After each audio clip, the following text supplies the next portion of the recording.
Grandma. Time for a death battle.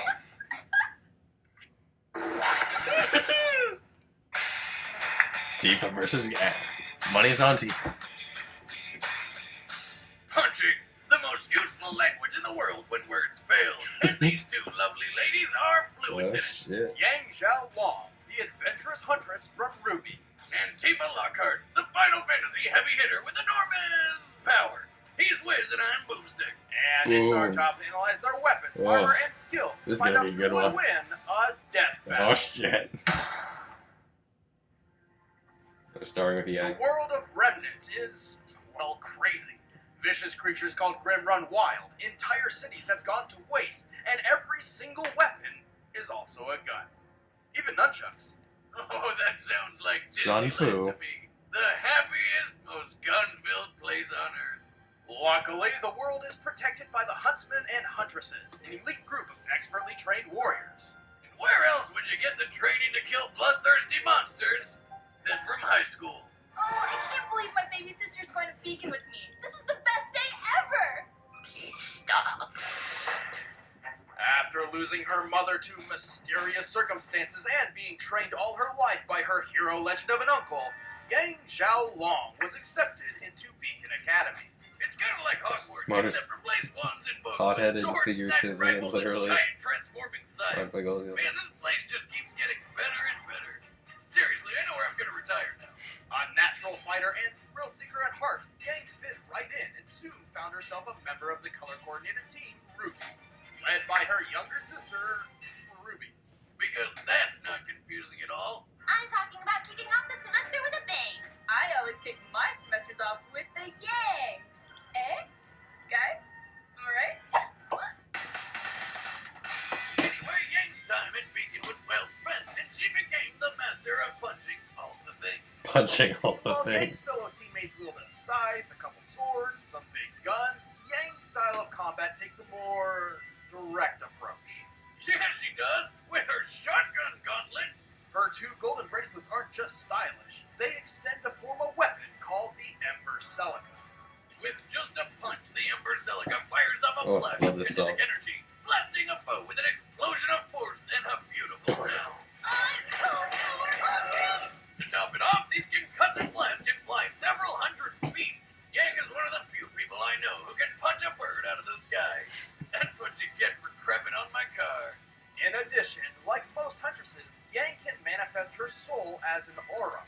Aura can be used to block deadly attacks and heal minor wounds, and Yang's is no different. But my favorite way she uses her aura is when she goes Super Saiyan.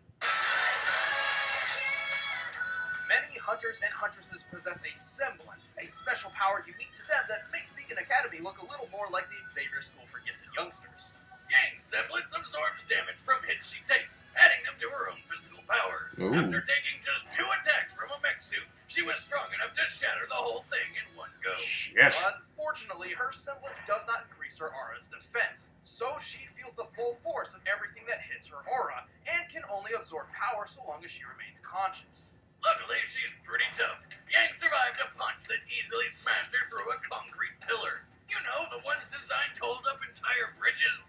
And during a food fight, remember this is high school, Yang was knocked up into the air and did not come back down for about 100 seconds. More than enough time to reach terminal velocity. This means upon landing, she took an impact of nearly 50 tons of force. And stood right back up like it was nothing. Ah, what a waste of good food. Despite this, Yang can only take so much. Her aura has a limit, as does her short temper. Pushing both of these too far leaves her Tifa's in trouble. Like when this ice cream lady knocked her out because Yang had been fighting monsters all day with no sleep.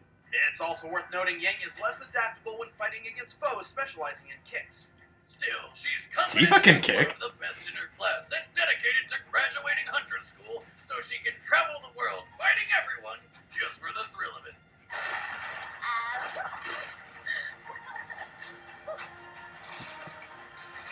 Alright. So Yang's tough, but not good against kicks, and she tires. Kinda. Far to Tifa. the west on the planet Gaia lies a small mountain Team village Tifa. called Nibelheim. At first glance, this town appears calm and peaceful. Not where a second look. Until the Christ. sword-wielding cop guy found his alien mother hidden inside. He celebrated with fireworks. After losing her parents and watching the madman Sephiroth burn her hometown to ashes, Tifa Lockhart joined Avalanche, a group dedicated to protecting the planet from ecological harm and meteors. Speaking of meteors, check out the size of the... Homestay! What? I was talking about the meteor. Sure you were. Anyway, Tifa was thrust into the stereotypical gender role of housekeeper by maintaining the hidden Avalanche home base 7-7. But it wasn't all bad, because it also doubled as a bar. And she doubled as a bouncer. Now, I've been thrown out of my fair share of bars for totally illegitimate reasons, but not even I would urinate on the 7th Heaven jukebox with Tifa on guard. Smart choice, since she is a master of close quarters combat. Tifa is a fate brawler, adept at surprising foes with quick, powerful strikes. And as she traveled with her friend Cloud to save the planet, she learned 7 hell? legendary techniques. The limit breaks. Limit breaks. Accessing her inner gambler, Tifa's limit breaks include rapid-fire punches, explosive throwdowns, and summoning dolphins who uppercut people? Well, that's just awesome! And if she manages to throw all of them in order, she charges the last of her limit energy into one final titanic punch. The final heaven. No. Tifa is ready to throw down at a moment's notice, and even wears leather gloves everywhere she goes, just in case a fight comes her way. And if she Oh. decides to get really serious, Miss Lockhart busts out her 2 round, beautiful, ultimate weapons. Don't you dare! The Premium Heart. Oh.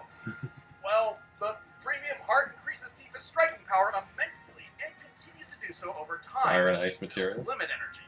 However, they lose this increase after Tifa uses her limit breaks, and need time to charge back up. Well, that sounds like it could be a problem. Oh, if she didn't also have magic. In Final Fantasy VII, there's a wide variety of magical ability granting gems called materia. Any person can wield any materia, and it's up to the game's actual player to decide who gets what, giving Tifa no standard materia setup. However, thanks to the Dissidia Fighting series, we know Tifa prefers to carry fire and ice materia into battle. These fire and ice materia let Tifa conjure and wield fire and ice. Combine that with her freakish superhuman strength, and she's like an unstoppable powerhouse.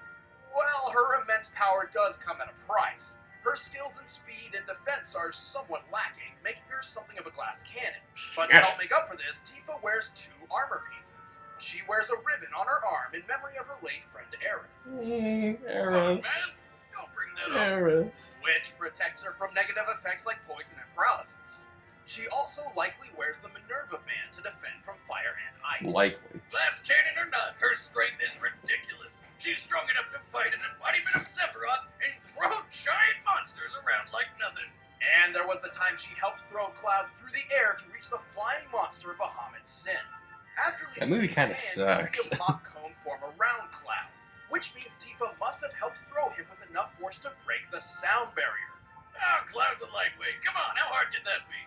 Well, factoring in the weight of Cloud and his giant weapon, he must have been thrown with up to 153 tons of force. Well, Yeah. shit, talk about power. You don't want to mess with Tifa's strong, twin, firm, fists. Also, she's got a really nice rag. Did I mention that yet? Sounds like you're flying. Punching all the things. Alright, this is it.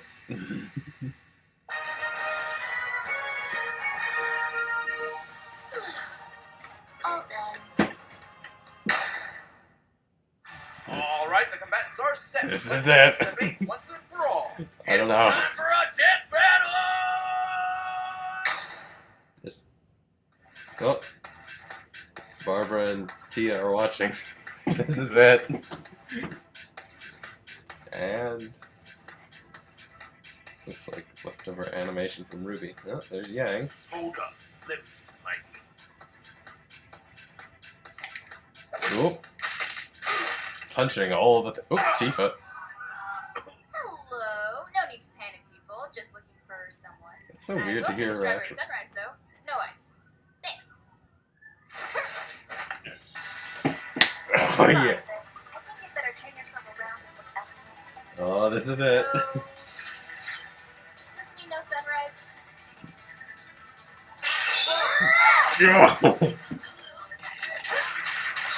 Punch all the things. Ooh, fire materia.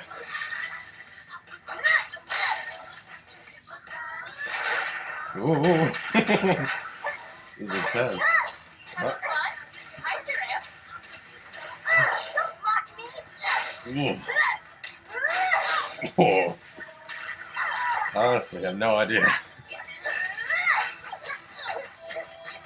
There's the phone. Shit, Tifa. That's not a Advent Children. Warm up, so. I'm going to blow you out of the Oh yeah. Pumpkin punch. Yep, yanks. Oh fuck yeah.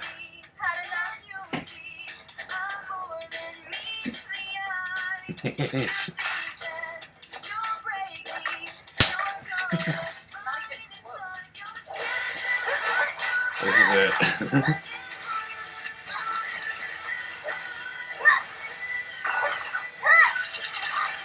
Oh, this is so intense. Limit break. Come on, do it.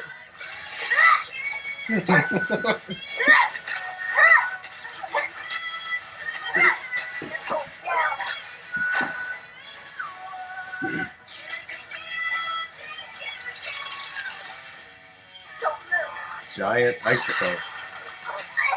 Ah, come on, Tifa. Alright.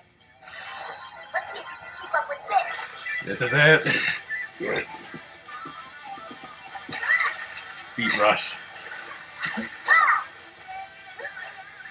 Whoa.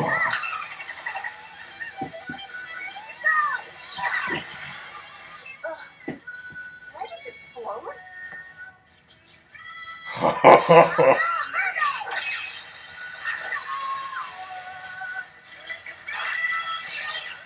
What in the world? Uh-oh. Oh, this is it for Tifa. You're dead, Tifa. Like that?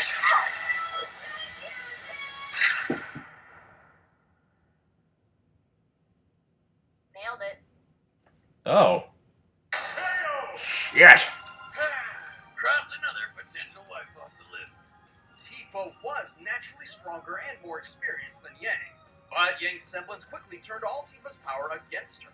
Even the Minerva Band, the best of Tifa's armor options to counter Yang's strength and shotgun blast, was eventually overtaken by the semblance. Plus, while Tifa could lift creatures many times heavier than Cloud using her limit breaks, she never shows this kind of strength anywhere else, implying that this power is exclusive to those limit breaks rather than something she possesses naturally. Yes. And even though Tifa's premium heart increased in power over time, they reset after her limit breaks, while Yang's power kept on rising. However, Yang's real trump card was her aura. Her semblance would have been useless if she could not survive Tifa's attacks. Luckily, her aura is durable enough to take a punch that shattered a concrete pillar about 4 feet wide, a feat which requires at least 1,400 tons of force. That's the equivalent of having 360 jetliners fall on your face. Yang's power just pulled through in a snap. The winner is Yang Xiaolong. Zod neck break. Alright, who's next? Next time on Death Battle. Hello, Chad and Ben and all you Death Battle fans. Oh, Wiz and Boomstick had a great scheme going on for a while there, having you follow them on Twitter to find out which of your favorite characters they were going to massacre in the next fight. Well, now it's my turn. You see this? It's the hard drive that contains all the Death Battle matchups and outcomes for the next year. And it's mine now.